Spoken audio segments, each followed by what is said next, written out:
Hello and welcome to the Eating Disorder Therapist podcast. I'm Harriet Frew, eating disorder therapist, here to support you in overcoming disordered eating and finding peace with food. So thank you so much for listening today. Now today I want to talk about when you envy others' weight loss. So I think this can be a common problem, something that we can all be vulnerable to in the culture. And I think it's really helpful just to be able to say this out loud, to be kind and compassionate to yourself, to recognize that, of course, in a toxic culture that values weight and body sizes so much, it's not surprising that we can get led into an envious place and sometimes have thoughts and feelings that we would prefer not to have. But I think sometimes just by bringing these out into the open, we can deal with them differently and also get much more aligned with the journey we want to be walking ourselves. So let's dive in. What to do when you envy others' weight loss. So when you've had your own disordered eating journey, it's so natural that your antennae will be finely tuned to notice human body sizes. Okay, this is just what happens when you have been preoccupied with food and body. You'll be acutely aware of weight changes in others because you are highly attuned to your own body fluctuations too. Now, this is something I've seen here with all my clients, trying to keep their body within a certain range that they feel is acceptable. So you may experience thoughts like, it's not fair that that person can be thin without having an eating disorder. How dare they lose weight when I'm trying to heal my food relationship? Everyone is shrinking on the skinny jab, and I'm going to be the only non-thin person left. So who can blame you, because thinness has immense value in the culture. Never mind if you're freezing cold, food obsessed, all the horrible things, sitting under a hairdryer on a mildly chilly day, freezing cold because you are starving. Never mind as well if you're a celebrity, struggling with an overwhelming, out of control, unhappy life and restricting food to find some sense of safety. Now, I know Victoria Beckham has spoken out recently, Taylor Swift has spoken out before, many other celebrities have struggled with eating disorders. Because thinness means acceptance, superiority, high value and self-worth. It's toxically glamorized and elevated onto the pedestal of worthiness. So it's understandable to be seduced towards thinness and feel envious at times. You've got to be kind to yourself. So how can you get back in your own recovery lane, reconnect with your values when the seduction of dieting and thinness pulls you back? Okay, so number one, remember that weight loss may look glamorous, but it's not the whole truth. Okay, now I know in my work, I work with personal trainers, influencers, models, dancers, people in the entertainment industry who have eating disorders.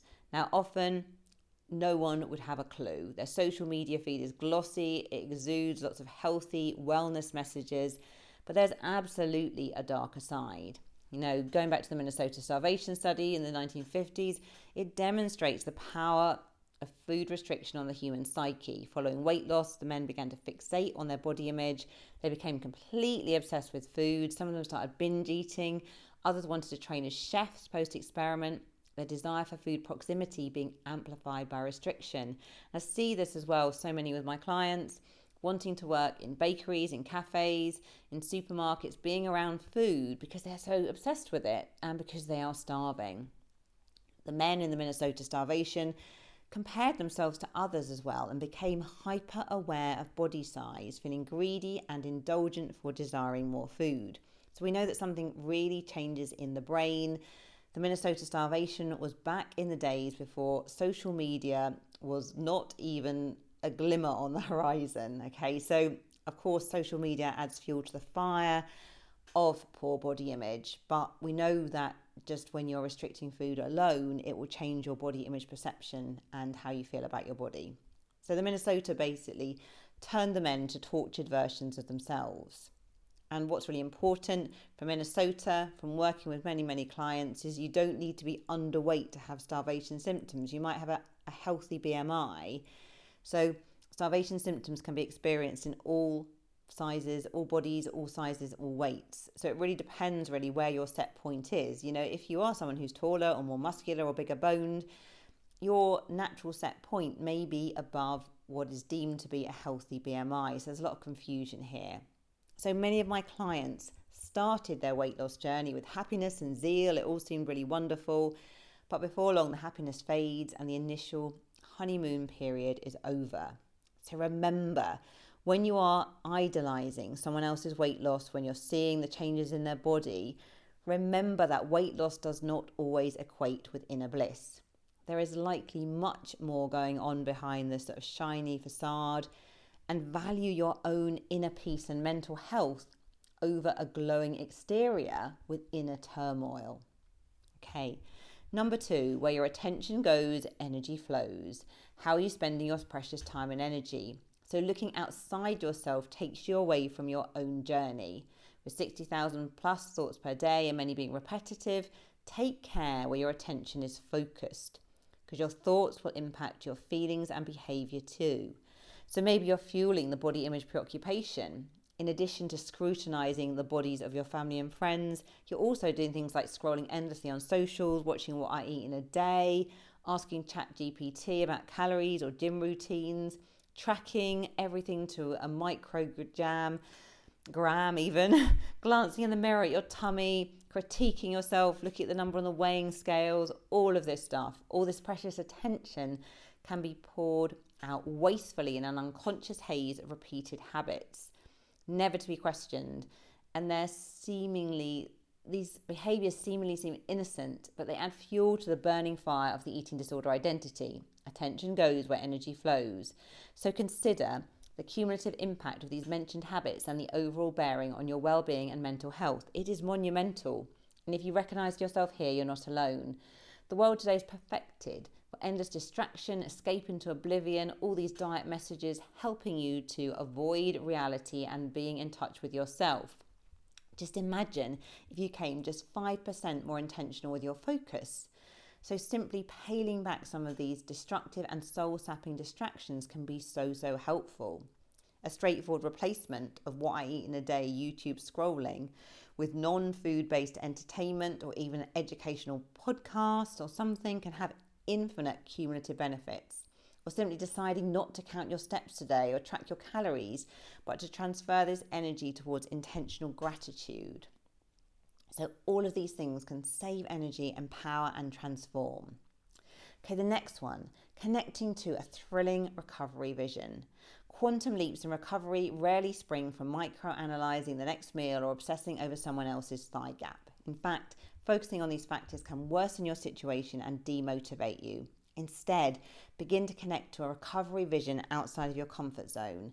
Not one so unrealistic that it feels like an impossible dream. However, one that lights a fire in your belly and moves you internally. You feel a connection to something that's personal meaning to you. What truly lights you up on a soul level? What did you love to do when you were 8 years old and were immersed in an activity? What did you love doing when time passed like lightning due to your flow state? What things today make you genuinely feel excited? So you need to connect with emotion, joy, inspiration, excitement, peace, happiness. It's all waiting for you. Connecting to a thrilling vision can inspire incredible change. And number 4, surrender the old mindset. As you begin to change, you will reach the familiar boundaries of your old comfort zone. When you reach this threshold, you'll feel fearful and you won't wish to leave these safe waters. Your nervous system will signal potential danger and unfamiliarity. You'll be anticipating the bear in the hedge, ready to launch an attack. So someone else's weight loss may feel unbearable. Regular eating may feel excessive. Feeling full will feel uncomfortable. Any weight change might feel catastrophic. And you might associate any difference or unfamiliarity with a period of your life when you felt out of control with food and were spiraling into chaos. Your reactivated thoughts and feelings may catapult you to a scary place where you're imagining the worst. But realize that these old ways are no longer serving you. Today you're an adult in a different place. You're stepping outside of the old paradigm with resources and resilience. You're creating a brand new identity where self-care and body respect takes central stage, along with deep self-compassion and kindness. Stepping into the unknown requires a letting go of control and leaning into self-trust. If you have an eating disorder, these things might feel extremely unsafe and scary. But the other side of fear is where the magic happens. You can lean into the fear and emerge on the other side. So next time you're triggered by someone else's weight loss, really get back into alignment. Think about your own recovery vision. Think about where you are going, and remember that someone else's weight loss does not mean that they are leading their most happy, glowing, peaceful life. There is a darker side to weight loss, which is often not talked about enough, and all this glamorization of it really doesn't help. So the other side of fear is where the magic happens. You can lean into the fear and emerge on the other side. Be brave, be courageous, you can do it. Okay, thank you so much for listening today.